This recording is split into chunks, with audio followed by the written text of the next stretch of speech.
Boa noite, Boa noite, tudo bem? tudo bom? Bom, gente, então nós vamos começar, tá bom? Desculpe o atraso desses minutinhos. Tecnologias não é muito nosso forte, né? Não. Então, olha, hoje nós vamos bater um papo sobre o retorno às aulas com segurança. Nós vamos tirar algumas dúvidas. A gente recebeu várias perguntas ao longo da semana. E a gente vai tentar responder o máximo possível. As perguntas que chegarem agora, durante a live, se a gente não conseguir responder, a gente vai tentar responder durante a semana, né, Rê? A gente vai fazendo isso, tá bom? Bom, então, como eu disse no começo, eu sou Leonor, pediatra de Bauru, aqui atuo já faz alguns bons anos em consultório, e sou responsável técnica pelo Centro de Vacinas Bauru. Trabalho junto com a doutora Renata no Centro de Referências de Moléstia Infecciosa. Doutora Renata é infectologista pediátrica e tem nos auxiliado muito nesse momento de pandemia. Tá? Rê, quer se apresentar um pouquinho? Pode falar. Eu acho que você já falou tudo, Léo. Então, assim, é um prazer estar aqui.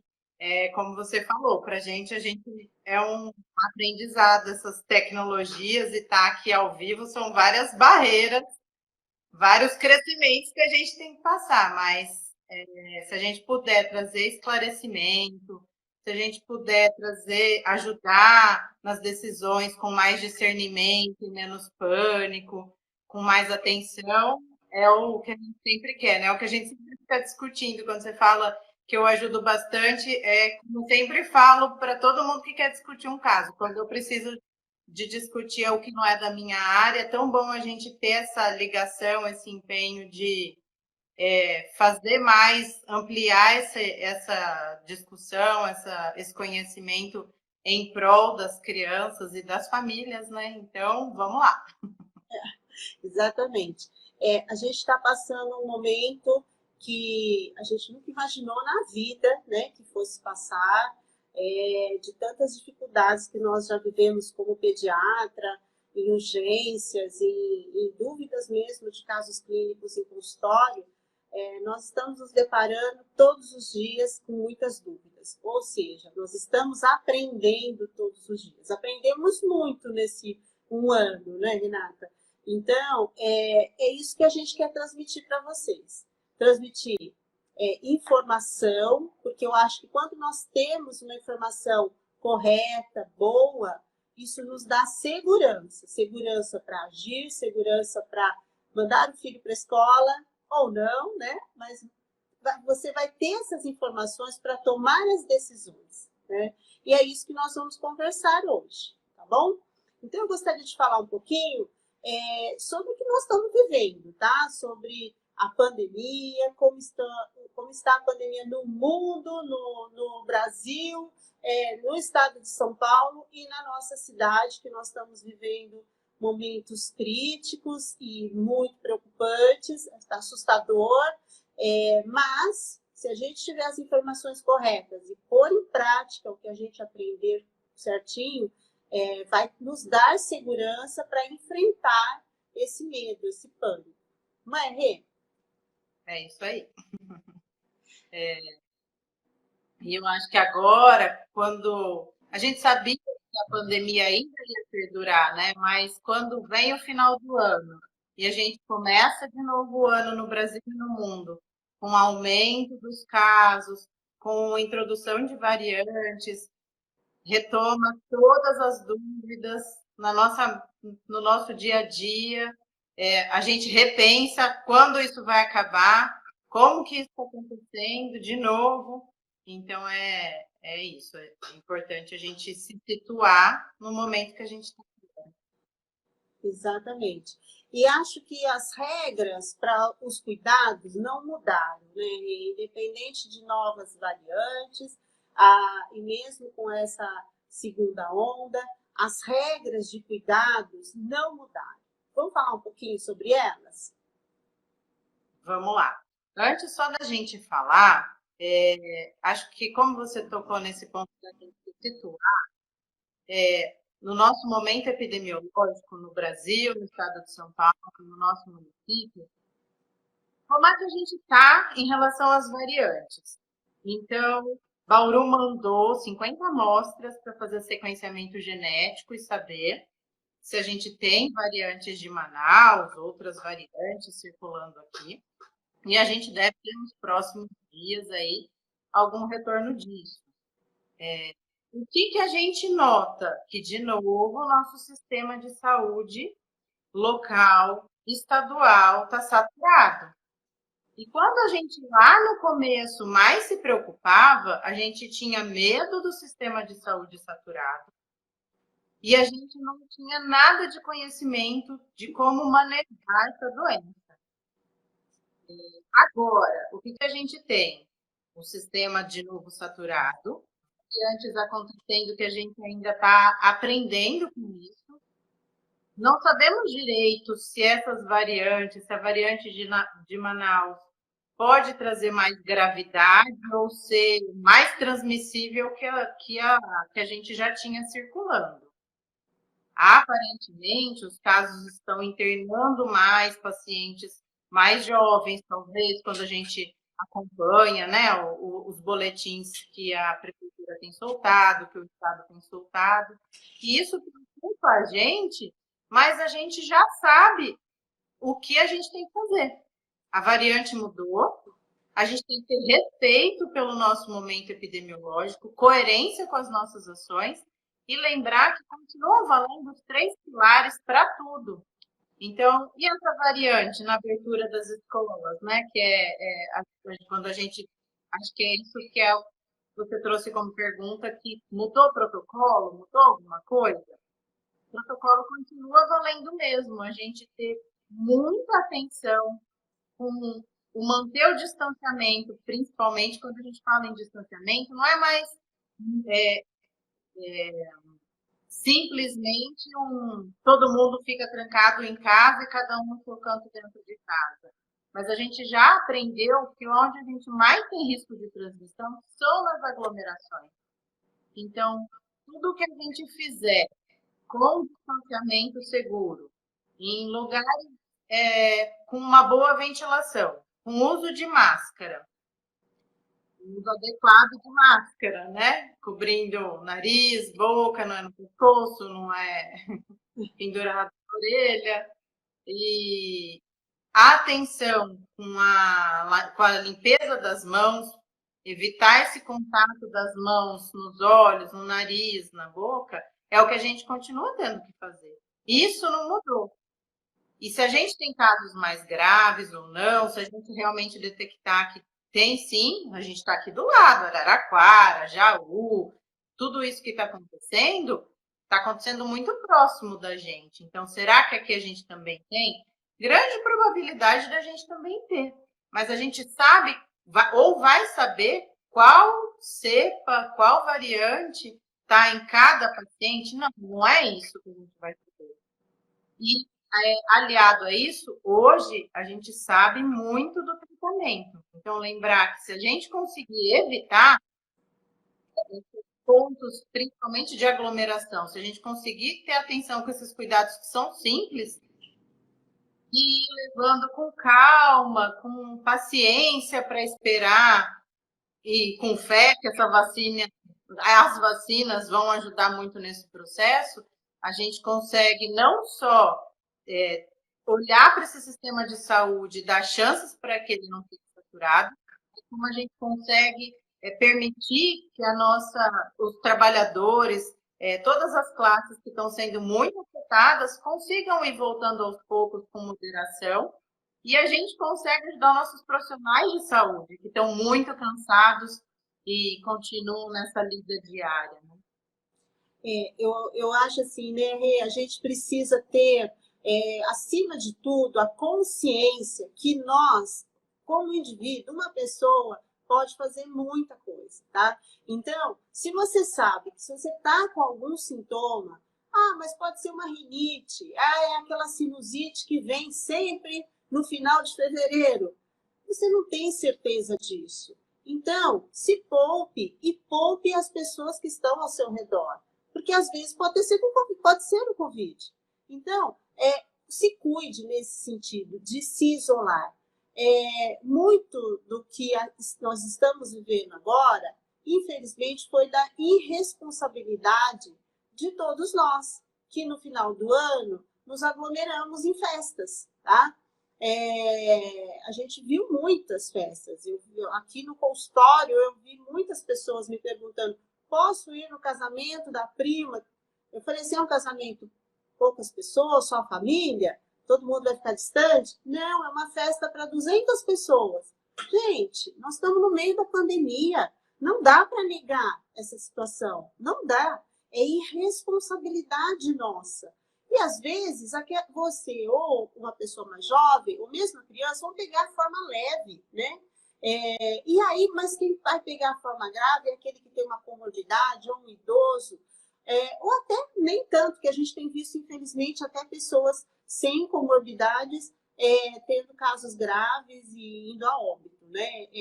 A gente tem ficado, assim, muito triste com tantas notícias ruins nesse sentido.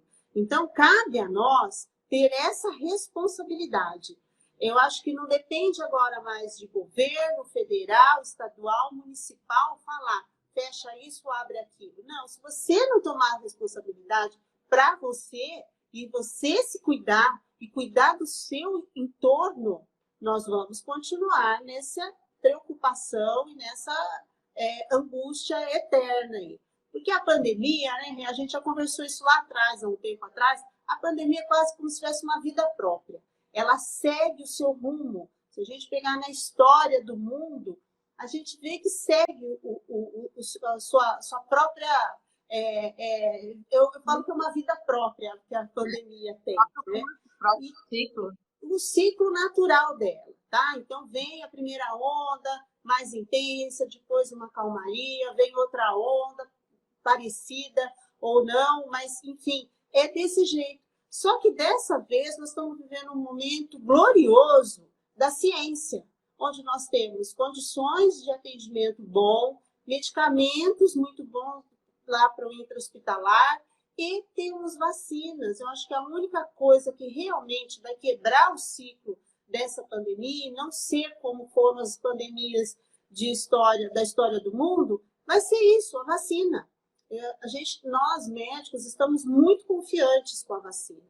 Em vários lugares do mundo onde começaram a vacina antes de nós, né, cerca de um mês e meio antes, como Israel, por exemplo, as pessoas que estão sendo hospitalizadas com a Covid são pessoas que ainda não receberam a vacina. Ou seja, vacina é uma coisa muito boa. Vai mudar o curso da história dessa pandemia. Não é, Rê? É isso mesmo. E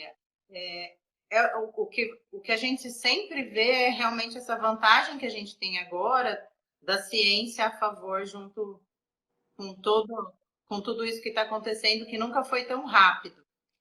E isso é muito importante, essa rapidez, porque os vírus não é só um privilégio do SARS-CoV, do coronavírus, ter variantes. Os vírus querem sobreviver. E para sobreviver, eles precisam da gente, os vírus de transmissão humana. Então, é muito comum, a gente já vê isso com influenza, a gente vê isso com vários vírus, as mutações que eles têm, né? Dos mais simples. Então, quanto mais a gente conseguir ser rápido com as vacinas, quanto mais a gente conseguir evitar uma transmissão em massa agora no momento, é a chance que a gente tem. Isso. E aí vem a grande questão que eu tomo como uma vergonha para nós, brasileiros, né? Que foi o único país no mundo que ficou 1 ano sem aula. Isso, para mim, é vergonha. Infelizmente, é vergonha.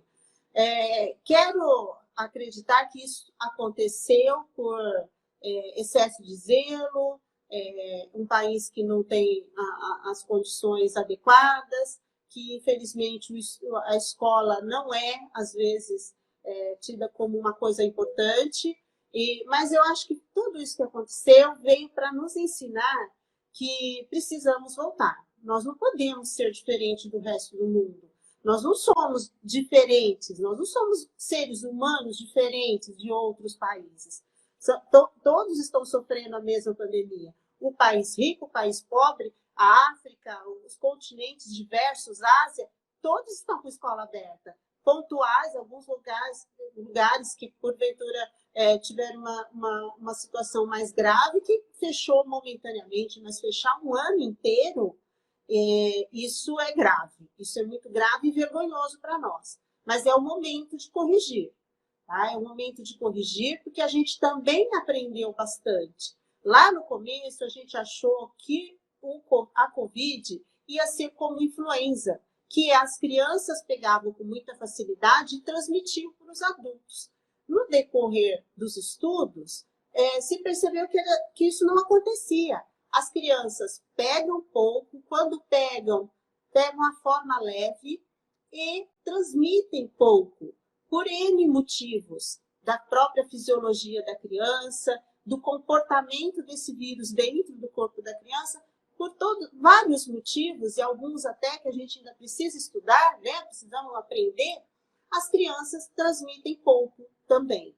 Então, por isso que nós, pediatras, inclusive, recentemente, a Renata, junto com nós, feito uma carta aberta, apoiando o retorno às aulas. Mesmo com essa segunda onda, a gente apoia um retorno híbrido, um retorno consciente, um retorno seguro, e eu acho que tá dando certo essas últimas semanas que voltaram às aulas. Primeiro, a felicidade da garotada de voltar às aulas, o comportamento deles mudaram muito, muito. É uma alegria ver como as crianças estão reagindo. A segunda reação muito boa que eu tenho visto é o comportamento das crianças. As crianças estão se comportando muito bem, muito melhor que os adultos. Ficam horas com máscara, é uma belezinha. Eu vejo professoras comentando que está sendo muito, tá até gratificante, né? Ver esse comportamento exemplar das crianças. Eu tenho um sobrinho que ele teve uma suspeita de Covid há uns 6 meses atrás, e até que ele tivesse a certeza que não era Covid, ele fez a distância de todo mundo, se manteve distante de todo mundo. Do pai chegar de viagem, morrendo de saudade, querendo dar um abraço nele, ele falou, não, eu não vou fazer isso hoje, espero o meu exame sair. Então, assim, veja só, gente, que exemplo, uma criança de 10 anos teve esse comportamento. Não é possível que nós adultos não aprendamos com isso, não é verdade? E aí, então, bom, mais uma vez retornando ao assunto, nós somos favoráveis, sim, ao retorno às aulas, e é para isso que a gente está aqui agora, para tirar essas dúvidas de professores, de pais, qual o caminho a tomar e com segurança e enfrentar essa pandemia. Vamos começar com as perguntas? Pode falar, Rê. Reforçando que a gente é a favor do retorno seguro e que a gente, pediatras da cidade, que muito mais pediatras queriam inclusive assinar a carta, mas como foi tudo rápido, acabou que não conseguiu passar pela mão de todo mundo. Mas todos se dispuseram, se dispõem no consultório, se dispõem no centro de saúde, caminhar junto com as escolas, as privadas e as públicas, caminhar junto com os professores, porque é um caminho que tem que ser feito conjuntamente, um diálogo com as famílias, e entre os professores e a gente também, de tirar as dúvidas, não deixar passar. A gente vai acertar em alguns pontos, a gente vai errar, a gente vai aprender junto, mas algumas coisas são bem estabelecidas de o que fazer. Sim, é triste a gente saber que é o país que ficou mais tempo sem aula, porém, com isso, a gente consegue observar várias experiências. As experiências que tiveram êxito, as experiências que não. Alguns países que nunca fecharam, como a Suécia, alguns países que abriram sem distanciamento e sem máscara, como Israel, e aí não foi legal. Então, a gente tem vários exemplos. A gente tem começando a sair já agora estudos nos Estados Unidos, Carolina do Norte, Noruega, que mantiveram aulas ou que retornaram às aulas e tiveram um índice de transmissão secundária muito baixa porque mantiveram os protocolos de segurança, né? Então, é importante a gente frisar que a gente está aqui para falar justamente desse retorno seguro, acreditando que isso é uma construção que tem que ser os pais atentos com a sua parte, com a sua família. Não adianta eu brigar para mandar meu filho para a escola e eu ir para festas e aglomerar no fim de semana e correr o risco de mandar uma criança sem sintoma, doente, para a escola, sabendo que existem professores, sabendo que existem muitas outras crianças. Mesma coisa, os professores. É o momento de se cuidar. A gente, enquanto profissional de saúde, também teve que passar por isso. Para poder atender os pacientes desde o começo, a gente sabia que a gente também tinha que se cuidar muito nos atendimentos para a gente não ser o vetor de passar para outros pacientes, para as famílias. Então, é um cuidado que tem que ser de todo mundo. E sim, as crianças têm essa capacidade, principalmente se elas virem os adultos no entorno. Eu não posso mandar a criança para a escola e falar para ela usar máscara se eu passo o dia inteiro reclamando de máscara, se eu quero sair e encontrar tantas outras pessoas sem máscara, se ela não vê o adulto responsável por ela usando. Então, e eles têm essa consciência. Você falou do seu sobrinho, meu afilhadinho, o primeiro dia que voltou na escolinha de 5 anos lá em Sorocaba, minha irmã falou, usa máscara, não tira por nada. Quando ele chegou, ela falou, você usou máscara? Usei, mamãe, mas eu tive que tirar para comer.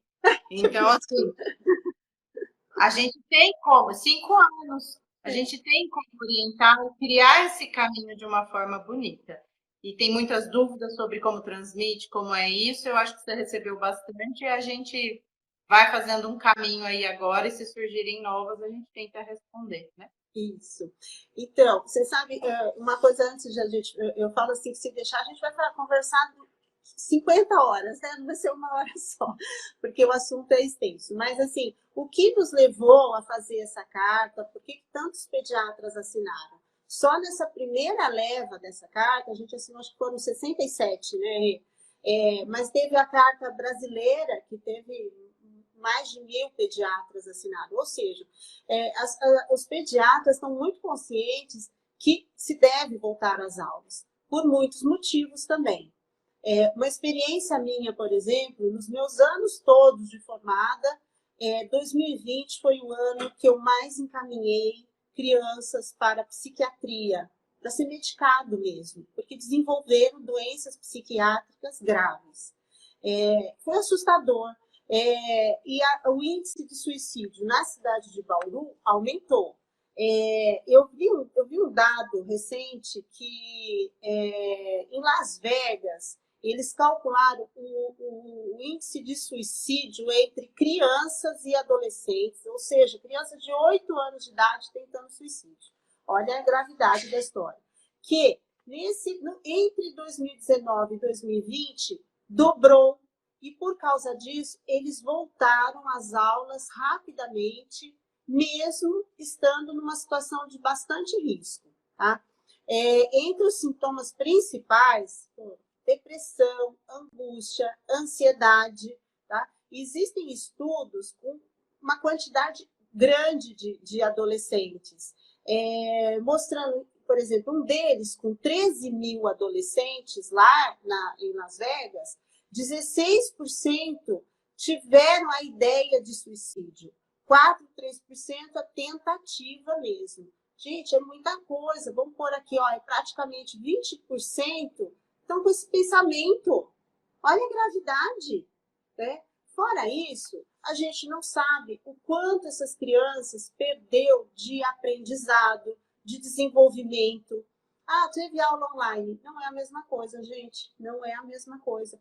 E, infelizmente, no nosso país, somente 30% dos alunos de escola pública tiveram acesso à internet. 70% tiveram que fazer essas aulas por apostila, com pais que com certeza não tinham condições de orientar essas crianças. Então, nós não temos a mínima ideia do que essas crianças perderam. Perderam muito. Crianças com autismo, por exemplo. Eu tive alguns pacientes autistas que eles regrediram de comportamento absurdamente. No momento que a gente tem uma preocupação muito grande com a plasticidade neural, que é aquele momento de ouro para essa criança ter um desenvolvimento adequado, e aí ela foi perdida, foi roubado dela um ano dessa evolução. Um ano que esse cérebro cicatrizou, como se tivesse cicatrizado. E aí, ele vai recuperar isso? É triste, gente, é triste. As mães de filhos especiais, elas estão extremamente angustiadas. Mas, enfim, vamos lá e vamos fazer as perguntas para a gente se informar de um jeito bem bacana, para a gente mandar as crianças para a escola com bastante segurança. Tá bom? Posso começar, Rê? Umas perguntinhas? Vamos lá. Então, vamos lá. Eu estou vendo que está aparecendo pessoas perguntando e fazendo alguns comentários. Desculpe se eu não consigo ler tudo, porque é muita coisa, né? Muita gente. Mas o que a gente puder responder durante a semana, a gente vai respondendo. O nosso canal está sempre aberto, tá bom? Para as perguntas e tentar mostrar para vocês que segurança, acima de tudo, informação e segurança. Então, vamos lá. Qual o risco de transmissão do vírus SARS-CoV-2 para lactentes menores de 2 anos, para os pré-escolares, para escolares e adolescentes? A gente não consegue ainda, os dados são muito soltos, os trabalhos são com pequenos números, e a gente tem acompanhado a rapidez com que as revisões têm tentado juntar todos os trabalhos, tudo que a gente tem pronto para falar assim, é X% de risco, é X% de transmissão. Mas o que a gente tem? E isso é importante. Aparentemente, as crianças menores, principalmente abaixo de 5 anos, têm um risco de se contaminar menor. Aparentemente, entre elas, o número de casos é menor. Isso a gente ainda não consegue comprovar, se é porque justamente elas estão menos expostas, tem várias rumos de pesquisa tentando ver isso, se é justamente porque elas têm uma expressão menor do receptor para o vírus, e isso pode estar relacionado muito à vacinação toda que essas crianças já têm, a estimulação que o sistema imunológico dessas crianças abaixo de 5 anos tem, com as outras vacinas, com as vacinas de vírus vivos, mais inativados também, com a BCG. Então, assim, o fato é que essas crianças expressam menos o receptor e, por isso, aparentemente, se contaminam menos e têm sintomas mais leves ou são assintomáticas, porque elas não têm muito sítio para fazer receber uma carga viral e todos esses vírus ali se instalarem e fazerem um processo inflamatório. A gente tem que ficar um pouquinho atento, abaixo dos 2 anos. Por quê? Porque a gente considera o ponto de 2 anos quando o sistema imunológico, nosso sistema imunológico está mais maduro, está pronto. Então, o que a gente fala para qualquer doença? Não é para qualquer vírus, para qualquer criança. Né? O pediatra sempre orienta no consultório.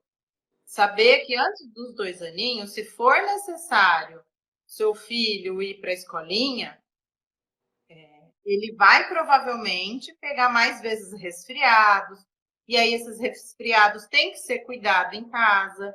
Essas crianças, quando têm um resfriado comum, elas têm que ficar um tempinho descansando, e também para não passar para os outros bebês e os outros menores de 2 anos. Então, a gente fica um pouquinho atento com isso, principalmente abaixo de 1 ano, que pode ser que a gente tenha uma transmissão não alta, mas talvez a gente tenha aí uns casos mais preocupantes, casos mais para o moderado do que para o leve ou assintomático, principalmente abaixo de 1 aninho. Isso assusta, assim, eu estou falando isso para todo mundo ficar preocupado? Não, eu estou falando porque se é possível o bebê abaixo de 1 ano ficar em casa, o melhor para ele é ficar em casa. não é possível, eu vou escolher um lugar onde ele vai ter, da melhor maneira possível, segurança para ficar com outras pessoas, para os adultos de casa trabalharem. E isso não é questão do que a gente ouve muito falar, que a escola, a creche, o berçário é depósito de criança. Porque é a vida, nem todo mundo pode se dar essa oportunidade de ficar em casa com o filho pequeno. Então, o que a gente acompanhou bastante? Várias crianças de várias faixas etárias, juntas, 5, 6, 8. Soube de um dos casos que eram 10 crianças na mesma casa de um cuidador, com o bebê e junto até crianças de 9 anos. Aí eu não tenho um protocolo de segurança. Então, aí eu tenho um risco maior do que eu mandar esse menor de 2 aninhos para uma escola que está seguindo os protocolos de segurança. A faixa entre aí de 5 a 8 anos, de 2 a 8 anos, aparentemente são os que menos são atingidos e são a maioria aí na forma mais leve, assintomática, às vezes moderada. Os adolescentes, principalmente acima de 14 anos, já se comportam na cadeia de transmissão, tanto na forma de pegar como no transmitir, mais próximo aos adultos. Então, quanto mais velho, de 14 anos para cima, maior o risco, talvez porque se exponha mais, talvez por, de repente, estar conversando sem máscara, porque está assintomático, e aí haja o círculo que eu convivo. De repente, porque já passou bastante tempo dessa fase do sistema imunológico bem estimulado pelas vacinas, que a grande maioria das vacinas a gente termina aí ao redor dos 5 aninhos, ficando algumas vacinas para fazer na adolescência, né? Então, tudo isso pode estar relacionado, mas aí já tem, a criança já expressa melhor o receptor. Mesmo com tudo isso, quando a gente falou da gravidade, a gente tem que lembrar que as crianças podem ter, sim, sintomas graves. Mas, mesmo se a gente for pensar, o que a gente tem no Brasil e ao redor do mundo, dos casos de internação por Covid, as crianças respondem mais ou menos por cerca de 2, 3% das internações.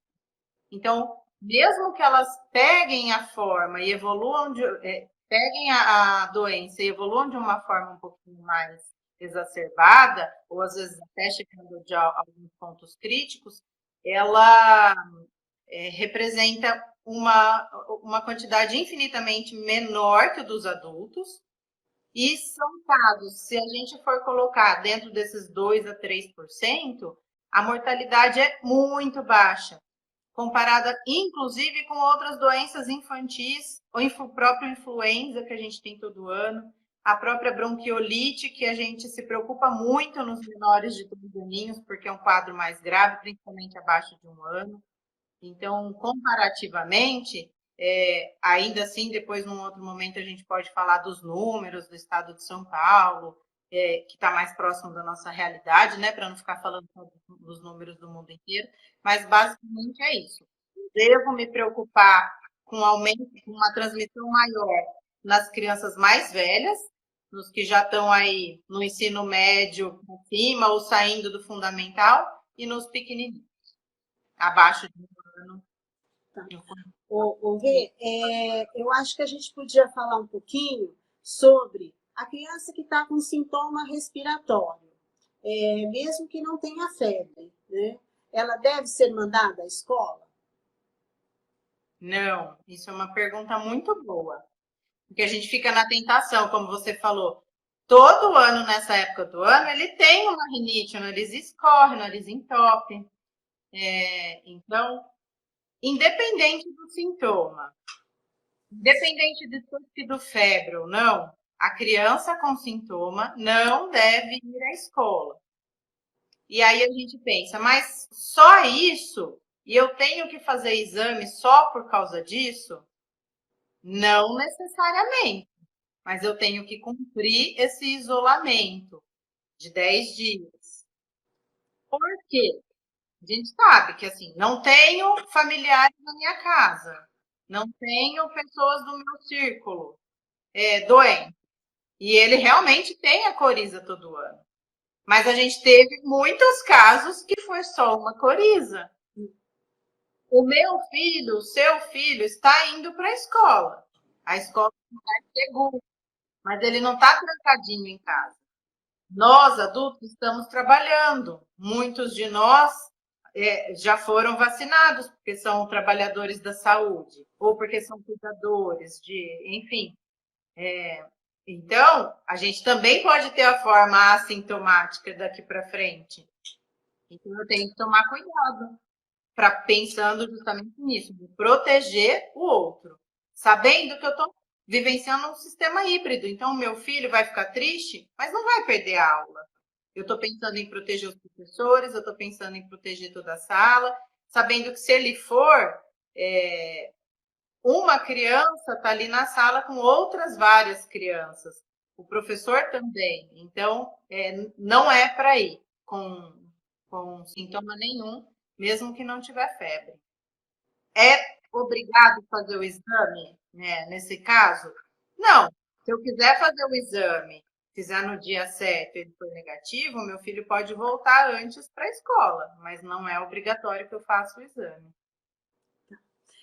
Eu vou fazer mais algumas perguntas. Você sabe que a gente tem perguntas aqui até de fora de Bauru, né? Então, são duas mães de Atibaia. A Débora está perguntando: as crianças não vão ser vacinadas contra o Covid? Então, ela está perguntando se não vão ser mesmo, né? E a Daiane está perguntando se é preciso higienizar as mochilas, material de escola, quando a criança chega em casa. Qual é esse cuidado quando chega em casa? Bom, sobre a vacina é rapidinho, né? Até eu posso falar. Não vai ter vacina para criança por enquanto, tá? As vacinas foram licenciadas para maiores de 18 anos, tá? Mas já existe um trabalho com a vacina de Oxford, para crianças entre 6 e 17 anos. Está em andamento esse estudo. Assim que a gente tiver novidades, a gente vai colocando aqui na nossa página, tá bom? Aí pode falar, então, sobre os cuidados de mochila. Aí, emendando uma pergunta, Rê, por exemplo, lá na escola, tem aula de flauta, aula de música, não vai poder pôr a máscara. Qual a dica aí que você daria? Então, falar das mochilas, da higiene e essas aulas extras, assim, o que a gente pode recomendar? Então, vamos lá. Complementando só da vacina. Se não temos vacina agora, não ter vacina para as crianças não deve ser um impedimento para as crianças irem para a escola. Temos que ficar atentos para as crianças que são do grupo de risco. As crianças que têm já algum comprometimento, doença pulmonar grave, que não tem um controle sobre isso, que não é uma doença que está controlada, que está estável. Crianças com cardiopatias graves, tudo que a gente sabe hoje que são os maiores grupos de risco, então talvez eu tenha que ficar atenta e seja melhor para essa criança ficar em casa mesmo, enquanto eu não tiver vacina. Tudo é na balança, tudo é uma decisão que eu tenho o direito de avaliar em família e com a ajuda do pediatra. Cada caso é um, às vezes o que eu acho que é uma doença grave não é. Ou às vezes eu estou muito tranquila com alguma coisa que meu filho tem e o pediatra vai falar, não, é melhor não ir nesse momento, espera um pouquinho, vamos pensar em outras formas para o seu filho se relacionar e ter essa interação social. Então, esse é um ponto. Sobre higienizar as mochilas quando eu chego em casa. Mesmo os cuidados que a gente, enquanto adulto, aprendeu a ter quando saiu de casa, para ir para o trabalho, para ir para o mercado, são os cuidados que as crianças devem ter. As mochilas não são o principal foco de transmissão. O que a gente tem as aulas com uma quantidade menor, 35% dos alunos e tudo isso, para permitir justamente o distanciamento e a supervisão do adulto. Então, a mochila do aluno, em princípio, é para ter contato só com aquele aluno, com a carteira que ele ficou, não é para essa mochila ser uma fonte de infecção. Então, não é esse o foco. O foco é essa criança chegar, poder tomar um banho, trocar de roupa, lavar a mãozinha muito bem e seguir a vida dentro de casa. Ah, mas e se eu quero? Se eu fico muito preocupada, tem algum problema em higienizar a mochila? Não, não tem problema nenhum. É só para saber que esse não é o foco. Quanto às aulas de música, a gente tem que levar em consideração como é a transmissão. Então, assim, a transmissão e a gravidade da doença estão relacionadas também à quantidade de vírus que eu elimino, né? Então, numa conversa, eu elimino alguns vírus. Numa tosse, num espirro, eu elimino vários vírus. Se eu vou ter uma aula de música, canto, flauta, instrumentos de sopro, eu vou estar ali tendo um movimento que normalmente eu tenho uma maior facilidade, uma maior quantidade de eliminar uma maior quantidade de vírus se eu estiver contaminado. E for assintomática e não tiver nem ideia de que eu tenho o Covid e estou lá na escola, né? Então, assim, é o mais recomendado agora, tudo depende também como é que isso vai ser feito. Uma sala fechada, de forma nenhuma, né? É um ambiente aberto, é uma praça onde eu posso manter um distanciamento muito maior, uma quadra muito maior, um lugar que eu posso manter um distanciamento muito maior do que 1,5 m, eu vou pensar. O canto eu ainda posso fazer de máscara. Quem canta mesmo fala que atrapalha muito, mas talvez para os alunos, mantendo um distanciamento num ambiente mais aberto, isso seja melhor do que o uso de instrumentos de sopro.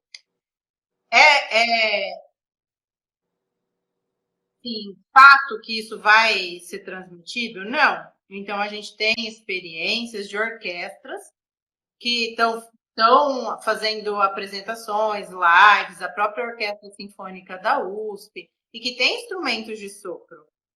A gente tem que estar atento no momento da nossa pandemia de agora.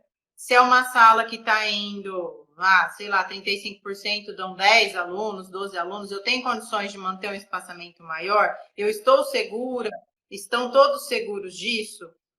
Tudo bem, se não, talvez valha a pena esperar um pouquinho a gente mudar de fase, a gente diminuir um pouquinho a nossa transmissibilidade, a gente pensar em outros instrumentos, a gente pensar talvez em dividir essa turminha aí, em vez de 10, 5, que eu consiga dar uma maior atenção e com eles mais longe, e ver se não tem nenhum próximo, um caminho que eu vou ter que criar aí, de acordo com as minhas possibilidades de dar segurança nessa atividade. Tá. Eu acho que é importante isso, né? Se você tem um espaço na escola, eu digo sempre o seguinte: as escolas públicas têm essa vantagem. Muitas escolas, acho que a maioria das escolas públicas são prédios grandes, largos. A gente vê isso quando vai nas eleições, né? São espaços largos, abertos, né? Então, se for para fazer alguma atividade desse tipo, escolher essas áreas, né? Bem abertas e ficar, se vai cantar ou se vai tocar um instrumento, manter essa distância, um instrumento de sopro, né? Que vai precisar tirar a máscara, fica um pouquinho mais, põe 2,5 m, né? Mas tentar incorporar essas atividades para a gente chegar num ritmo mais normal, se é que se dá para dizer assim, né? Mais saudável, né? Até porque as escolas não estão com 100% de ocupação. Inclusive, a minha irmã chegou a perguntar isso para mim: por que não pode voltar às aulas todos os dias, né? Seria o ideal, né? O Dr. Rubens Scott, lá de Curitiba, ele fala isso, né? Retorno às aulas diárias, né? Mas a gente tem que levar em conta as condições de cada escola, esse momento de insegurança, o momento particular de cada cidade, de como está essa fase na cidade. Então, talvez um sistema híbrido, como estão fazendo agora, eu acho que é uma maneira de dar segurança tanto para as crianças quanto para os professores, né? Lembrar que a gente tem o decreto falando que a gente tem 35% dos matriculados. Então, a escola tem que se adaptar à sua realidade. Tem escola, por exemplo, na nossa cidade, que é integral. Então, ela tem um número X de matriculados e ela consegue dividir para ir à sala todos os dias, os grupos para irem todos os dias, mas fazer só meio período. É uma opção, mas ela consegue fazer todos os dias. Tem escolas que não tem, um X de manhã, um X à tarde. Então, esse X da manhã vai ser menor. E aí eu vou ter que fazer cortes, alunos que vão 2 vezes na semana, 3, às vezes essa turma vai ser dividida em 3. Às vezes tem escola que, pela sua logística, prefere fazer uma semana inteira corrida, outra semana inteira em casa. Mas a gente tem que respeitar as regras. A gente pode até levar isso para discussão, levar isso para a Secretaria de Saúde e Educação e ver, existe uma outra forma, pode ser de acordo com a capacidade, que é muito isso que o Dr. Rubens Cate fala, né? Dentro da minha capacidade, eu conseguindo manter 1,5 metro de distância, eu posso colocar mais alunos lá, isso é fato. Mas como eu vou controlar isso, como eu vou fazer isso, tem que estar vinculado às decisões dos governos, de como saiu isso em seu município, no seu estado. Sim. Você sabe que eu vi umas perguntas agora, até ao vivo, e eu estou lendo também, sobre asmático, né? O asmático controlado, ele não é grupo de risco. Felizmente, hoje, com vários tratamentos precoces que a gente usa para criança asmática, é muito difícil a gente ver um caso tão grave a ponto de impedi-lo de ir à escola, em qualquer época, né, Rê? E isso é tão importante porque a asma moderada grave sem controle é um fator de risco para ficar em casa. Mas nossas crianças, habitualmente, todo ano que a gente vê, mesmo as crianças com asma controlada, desenvolverem crises graves por influenza. E a gente não viu isso acontecer com o Covid. A gente teve casos de criança com asma, vários casos de criança com asma que se contaminaram e desenvolveram um quadro leve. Então, isso é importante também. Agora, é diferente se eu tenho um processo inflamatório já que não está controlado, e é mais grave. Aí sim eu preciso avaliar com o meu pediatra e prestar atenção. A Elisângela, paciente nossa aqui, ela está fazendo várias perguntas. Desculpa, viu, Elisângela, a gente não responder tudo, tá? Mas você tem acesso a nós, a gente vai respondendo durante a semana. Ela fez a pergunta da asma e ela perguntou também sobre borrifar álcool nas superfícies, tipo a mochila, né? Os objetos das crianças que as crianças usam, vai e volta para a escola, se isso é o suficiente. O que a gente consegue comprovar mesmo o efeito do álcool é o atrito da superfície. Então, só borrifar pode não ser suficiente, não. Agora, dependendo de como é material, tudo isso da mochila, eu não vou conseguir fazer muito mais que isso.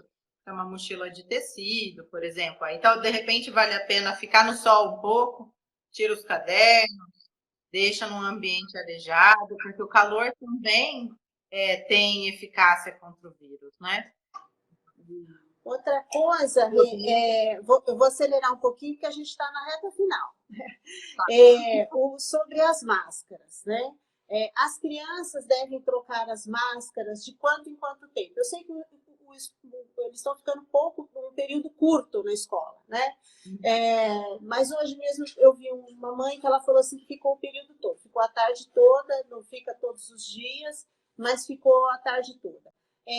Essa máscara deve ser trocada a cada 2, a cada 3 horas? É bom que a mãe mande um joguinho de máscara para a escola? O que você recomenda? O ideal é que a gente faça uma troca de máscara a cada 3 horas, desde que essa máscara não esteja molhada, suada. Então, depende da atividade que a criança fizer. As crianças, na maioria das vezes, estão ficando meio período na escola, então seria suficiente só uma troca de máscara, porque as escolas têm normalmente se organizado para trocar na hora do lanche, por exemplo. Mas é importante, num dia que tem atividade física, talvez ter uma máscara a mais, porque essa criança vai suar, vai respirar mais rápido.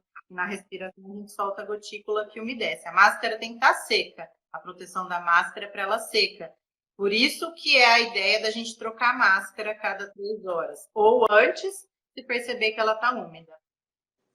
Uma outra coisa que eu achei muito interessante que em Curitiba está fazendo é sobre, além daquele atestadinho de saúde que as escolas pedem para educação física ou para alguma outra atividade, eles estão pedindo um atestado de avaliação da carteira vacinal. E aí, o que a gente tem visto muito? Eu escuto direto, quase todos os dias eu escuto uma mãe falando, nossa, eu daria tudo para ter a vacina do Covid, tanto para ela, quanto para a família, quanto para os filhos. E aí, eu falei assim, mas e como é que estão as vacinas habituais? A vacina do calendário lá do PNI, do Programa Nacional de Imunização. E aí, se a gente vai ver, está faltando. Eu cheguei a pegar uma criança de 4 anos, que a última dose de vacina que ela tomou foi com 1 ano. Eu falei, eu fiquei morrendo de vergonha, meu paciente vem comigo frequentemente e eu não tinha pedido para olhar a carteira de vacina. Esse ano a gente está mais... Esse ano, do 2020 para cá, nós estamos com a regra de que vem para consulta, tem que trazer carteira de vacina. E aí a gente está pegando muita gente que não vacinou. Não só por medo de sair de casa para levar no posto, ou ir para uma clínica para vacinar, mas porque também esqueceu, porque não deu importância para aquela doença, né? E a gente está aí, o sarampo voltando, a maioria das vacinas com um atraso de quase 50% de crianças que não foram para receber as vacinas habituais do posto de saúde. Então, a gente tem que tomar esse cuidado. Estamos tão preocupados com a Covid que a gente esquece das coisas básicas que elas estão aí. Poliomielite, que a gente não pode deixar voltar, o sarampo está aí ainda, e pneumonia, meningite, enfim, outras tantas doenças. Então, a carteira de vacina precisa ser vista. Se você tem dúvida, porque às vezes é confuso, porque tem muitas vacinas, né? Leva para o seu pediatra, leva para a enfermeira do posto, manda para nós, a gente avalia, não tem problema, tá? Mas precisa ter essa avaliação da carteira vacinal básica. Eu peguei muitas crianças que não receberam a vacina do influenza o ano passado. E é um absurdo isso, né? E é bem isso, a influenza tem mais transmissibilidade entre as crianças e das crianças para os idosos do que a Covid, do que o SARS-CoV. E outra coisa, a gente tem que lembrar que não é porque a gente está em pandemia que o resto não existe mais. As crianças voltando para a escola, a gente já tem visto nos pronto-atendimentos, nos consultórios, um número maior, de novo, de outros casos de vírus, de outros vírus circulando, outras viroses respiratórias intestinais. Então, assim, do mesmo jeito que elas vêm as doenças bacterianas, vem tudo junto. Então, é importante que a gente proteja porque tem proteção. Sim. A Kátia, a doutora Kátia, pediatra, está perguntando sobre a importância da vacina do influenza, né?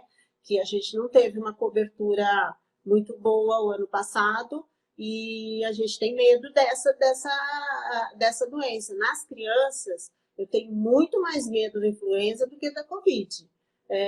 Então, gente, saiu vacina de gripe, correndo vacinar. Não é, Rê? Você falou da influenza agora, só trazendo um dado, é um dado desatualizado, porque é um dado de até outubro do ano passado. Isso já está mais recente, mas eu não sei para trazer aqui para vocês. Mas do ano passado até outubro, nos casos de óbito por influenza no Brasil, as crianças representavam 12%. Os casos de óbito no Brasil por Covid, as crianças representavam 0,6%. Olha a diferença. E a transmissibilidade é maior para os grupos de risco também. Então, a gente consegue uma cobertura boa com os idosos. Mas os professores têm direito de ser vacinados para influenza. As crianças até 5 anos têm direito no Plano Nacional. As crianças com asma e com outras doenças têm direito de ser vacinadas pelo PNI. E é uma vacina acessível no particular também. Então, é importante a gente ficar atento a isso justamente. Temos que preocupar, sim, com a Covid, mas não podemos esquecer o resto. Exatamente. Rê, uma mensagem para finalizar, nós estamos bem nos minutinhos finais. Muitas outras perguntas que a gente não conseguiu responder, a gente vai tentando responder durante a semana, tá bom? Deixa eu só perguntar mais uma coisinha que a Bruna Rebeca está perguntando. Ela tem uma filha de 5 anos e ela tem um bebezinho de 1 ano e 3. Ela está preocupada da filha ir para a escola e do bebê estar em casa, né? Qual que é a precaução que ela tem que ter em relação ao bebê? Ela tem medo do bebê, né? A filha, ela está segura de mandar para a escola. A mesma coisa da gente lembrar, essa é uma pergunta importante que me trouxe uma outra importante também. Se a minha criança ou professor, ou tem um caso na escola, enfim, alguém que está indo para a escola, funcionário, professor, aluno, foi para a escola, não sabia que tinha a doença, que estava contaminado, não tinha sintoma nenhum, foi para a escola aquele dia. À noite, começou sintoma, não foi mais. E aí? Tá na escola. E aí, essa criança, por exemplo, de 5 anos, que é a filhinha dela, que volta para casa e tem contato com o bebê. Ou essa criança que volta para casa e tem contato com o adulto. Entra os dados que a gente tem de que a escola é um lugar seguro se estiver fazendo protocolo. Então, eu tenho um caso. E esse caso manteve distanciamento, usou máscara. E os outros todos ao redor estão de máscara. A escola vai seguir os protocolos, vai ficar todo mundo que teve em contato na quarentena.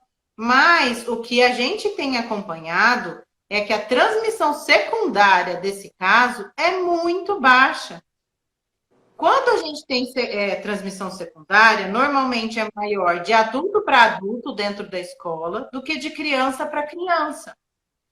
De novo, a gente tem reforçado muito isso para os adultos, para os professores terem cuidado com as reuniões deles, com as salas de café, com o alimento na escola, porque a gente viu isso acontecer com a gente, nós profissionais de saúde, nos plantões, nos contaminamos muitas vezes na salinha do café, no refeitório, em algum momento que a gente estava conversando com quebra de barreira, sem distanciamento ou sem máscara. Mas quando dois, né, estão nessa situação de manter o distanciamento com máscara, a transmissão secundária é baixa. Então, nesse sentido, se a filhinha de 5 anos vai para a escola, usa máscara, tem todos os protocolos dentro da escola para supervisionar que ela vai manter um distanciamento, que ela vai lavar a mãozinha várias vezes, ela vai chegar em casa, vai lavar a mãozinha, tudo isso, eu posso estar relativamente tranquila com o contato com o bebê.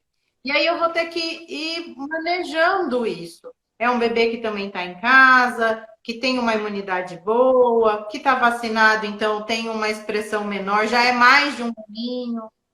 Então, a gente está nos segundinhos finais. Então, só para a gente se despedir, eu acho que eu estou vendo aqui muita gente dizendo que foi super boa, que gostaram. De repente, a gente até repete, né, Rê?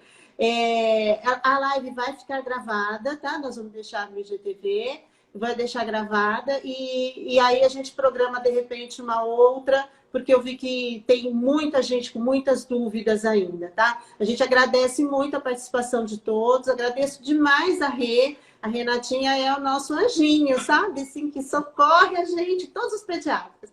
Agradeço os colegas que assistiram, a doutora Denise Borges acabou de mandar um beijo para nós, Rê.